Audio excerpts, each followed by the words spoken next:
We are about to watch a video from a YouTube show called The Line. On The Line, there is a revolving door of hosts. Today, it's Forrest Valkai and Paulogia. I hope I'm saying that correctly, but if I'm not, my apologies.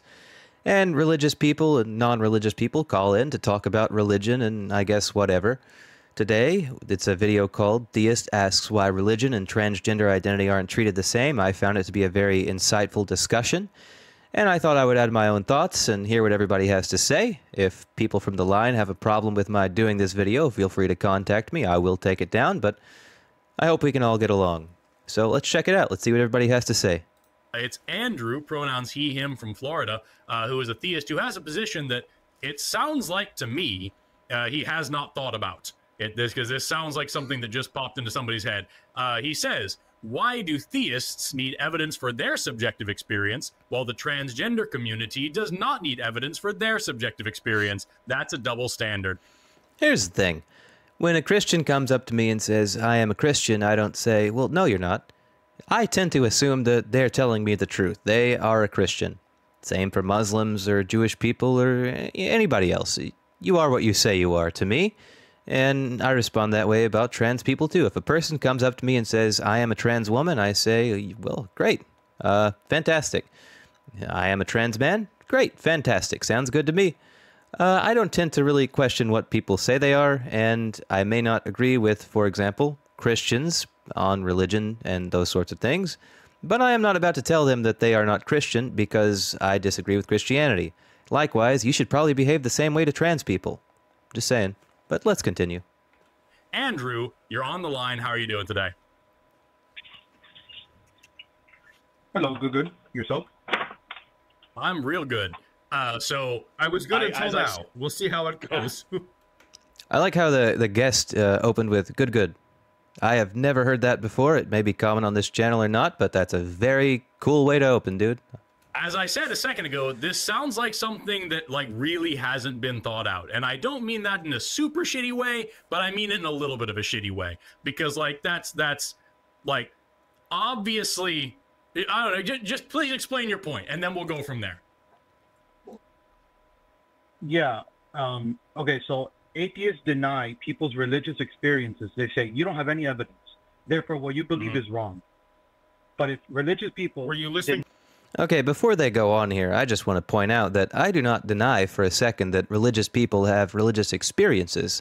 In fact, you can test this. You can check out brain scans of people in religious ecstasy and see that they do, in fact, have religious experiences. The big problem comes in, of course, that every sort of religious person has the same kinds of religious experiences that you can actually see on brain scans. A Christian will have religious experiences you can see on brain scans, so will a Muslim. And the problem comes in because Christianity, according to the way it's written, is an exclusive religion. If Christianity is true, that means Islam is not. If Islam is true, that means Christianity is at least less true, but Islam does make some carve-outs for people of the book, that being Jewish people and Christians. So there's a big problem because they conflict with each other. They do not agree on the major points, but yet they both have the same experiences of religious ecstasy and such. That's a big problem. Because that tells me that the experiences are not coming from the divine, but are in fact just a part of brain chemistry. That's my interpretation, but again, if somebody says, like, I am a Christian, well, that's fine. I'm not about to say you're not. I'm just saying I disagree with your interpretation of what your experiences are. That's fine. Let's keep going. Deny that. Were you listening to that last call at all, by the way? Yeah, you said there's no evidence, basically. So no, I've never said that in my life, so that's not at all what he said. All I said was when someone gives me testimony, I have to evaluate, is it true, are they lying, or are they mistaken? So, and that is a great way to put it, and that is a fantastic way to evaluate these sorts of claims. But let's carry on with you. I didn't mean to interrupt your thought, but you're already strawmanned a little bit. Give us the rest of your script. Yeah, it just feels like a double. It seems to me that there's a double standard because you don't demand evidence from people saying, I'm not the gender of my biological sex. And you say, yeah, you should believe that person or else you're transphobic. But you deny religious people's inner experience. And so aren't you guys religious phobic or... Well, again, I don't deny the experience of a religious person that they believe they are connected to the divine. I disagree with their interpretation of what it means, what the experience means, but I don't deny them their experiences. I think those experiences are very real. Likewise, with trans people, those experiences are very real. Now, everybody can have differing interpretations on what those mean, but the experiences, nevertheless, are real. Trans people exist, religious people exist. And frankly, personally, I don't really care a lot how you feel about these sorts of things, as long as you treat people well, as long as you're not going up to a Christian and treating them badly for being Christian, or as long as you're not misgendering or dead-naming a trans person or trying to pass laws restricting their rights. I don't really care what you think, as long as you are behaving decently. And I think that's a pretty good standard to go by, personally. Let's keep going. Catholic-phobic or whatever, you're denying our existence as religious people. Two questions, actually 3 questions. Number 1, you do understand that sex and gender are different things, right? There's no gender of a sex, right? Yes, I understand the explanation that they're 2 different things. I just wanted to make sure we're on the same page. I figured maybe you just misspoke there, but I didn't want to try to hammer you down on that. That's fine. Second thing is, can you choose whether or not you're religious? Can you change your religion at any time you want? Your religion, yes, but religious Cool. beliefs. So because you can't choose your gender, you either are trans or you're not trans. You're born that way. You understand how those aren't a super good analogy there? You cannot choose not to believe in God. You barely have a choice in that. Well, You that's can't the thing. just If choose, you I don't believe in God. I'm not sure who I really agree with here. I definitely agree with Forrest that trans people are trans just from birth or whatever. But I do think religion is not something you can just arbitrarily change necessarily. I'm not sure that's what he's arguing, but it sort of comes off that way. But you can change religion, and you can change your mind about religion, and it's very hard to do that about things like being trans, although some trans people do become ex-trans, and some of those ex-trans people become trans once again. So, you know, I'm not sure how much I agree or disagree with it, but generally speaking, I'm inclined to take Forrest's side on this question, these questions. If you go out of your way to look for evidence and be convinced by different arguments, that's a choice you can make. You don't get to do that with being trans, right? You see how those are very, very different situations?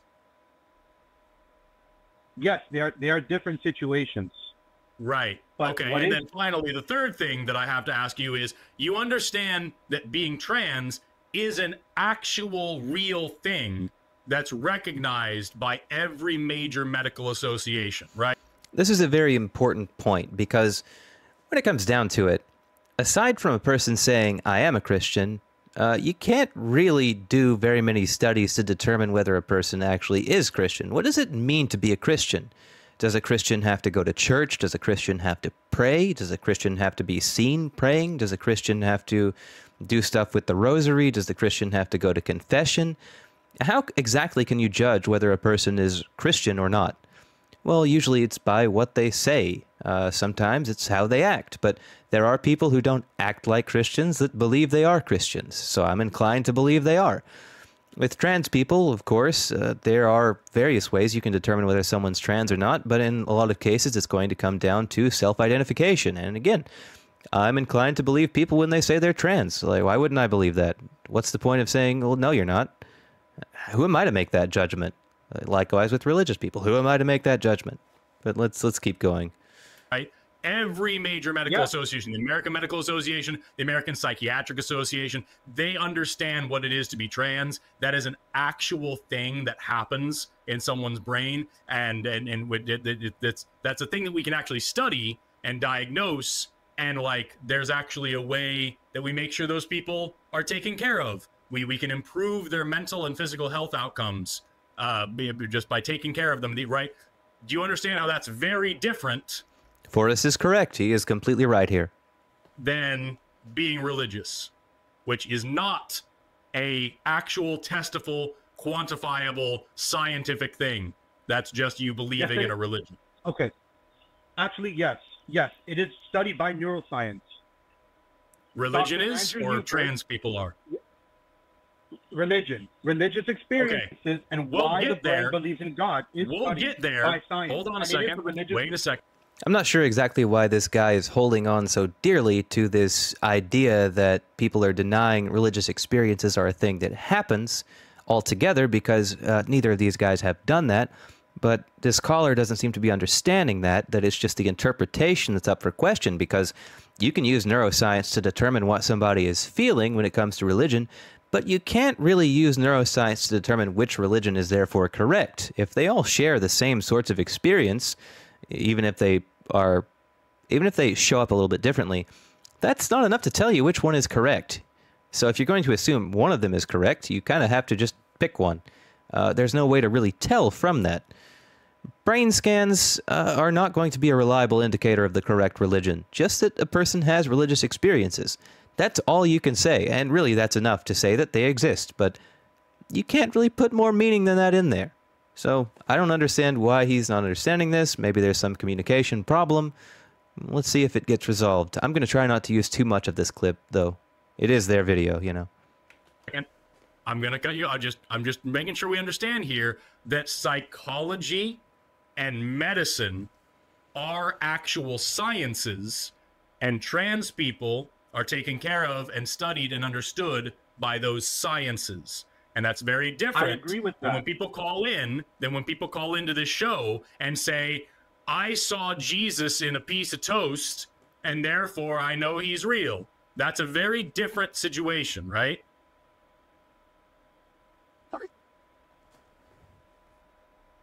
The second part of what you're saying, that framing right there, that's the issue, because it's not just the specific claims. It's the religious experience itself, which is studied and quantified by neuroscience. I agree that transgenderism is a true expression of the human experience. So on the bright side of things, we at least know the caller doesn't seem to be transphobic. He just straight up said that, in fact, transness is a real thing, which is good. It is. That's just a fact. So points to the caller for that. He's not trying to be transphobic. He's just trying to make a comparison here and ask why the standards seem to be different. And Forrest and Paulogia are trying to explain very carefully that really there's not much contrast or, well, comparison between these two things. And let's just move away from the actual video. If you want to watch this video, again, it's called Theist Asks Why Religion and Transgender Identity Aren't Treated the Same. We are currently about 5 minutes in. It's a 23-minute long video. I encourage you to go watch it. But let's just move away from this particular video for a little bit. Again, I don't want to use too much of it. Let me just point something out here. Why aren't religion and transgender identity treated the same? That's a good question. You see, in America, religion has a very privileged status. We have freedom of religion guaranteed in the Constitution, that Congress cannot really affect your religion. It can't make a law respecting it or inhibiting it in any way. Now, of course, we do have some limits on that, but generally speaking, we don't have a whole lot. You can make a church about almost anything. Look at the Satanic Temple, for example. And religion, more than that, there's all kinds of laws promoting the, I guess, idea of religious freedom, like Religious Freedom Restoration Acts that have passed in state governments and federal governments, all about respecting the hell out of religion. And I have my criticisms of those sorts of laws for various reasons, but there's not much point in going into that. My point, though, here is there aren't any states in the country that are really trying to restrict religion itself as a whole. It's a very privileged position that religion is in this country. And the more popular the religion, the more privileged it is. Trans people, on the other hand, do not have those same kinds of protections. Trans people get very minimal protections in society. So I agree, trans people and religion should be treated the same. Trans people should be treated with the same respect, dignity, and decency that we afford religion via the Constitution and laws that we pass. Unfortunately, in America, and sadly many other countries around the world, including Western ones like the UK, Turf Island, they don't treat trans people with the same respect we treat religion. It's a sad reality. Trans people in America especially, but I mean, well, not especially, maybe some countries are a lot worse, but in America, trans people are in many states under attack by governments that are supposed to be representing them and treating them fairly. So, yes, I agree. Religion and trans identity should be treated the same, which is to say that they should both be treated very well. If we're going to treat religion with a position of privilege in this country, because some people are religious, some people have chosen religions, then why shouldn't we do the same for trans people? Let's say that it were a choice to be trans. Let's say being trans is something you choose. Well, so is religion, and we treat that with extreme respect and dignity in this country. So, let's treat trans people the same way. That's my contention. That's where I wanted to go with this video. I don't think they really covered this question. I didn't really get to the end of the whole video, but I don't think they treated this question like that. And I just wanted to point out that little difference there, that religion gets a lot of respect, a lot of laws in its favor, and trans people do not. Trans people are routinely disrespected in the places they call home, in the communities they call home. And that's a disparity we should all want to fix very badly. I know I do. Well, I wasn't intending for this video to be 16 plus minutes long, but I guess it is, so there's nothing we can do about that now. Anyway, if you enjoyed it and made it this far somehow, please subscribe, like, comment, whatever you feel like, and, of course, go watch the original. It's pretty great.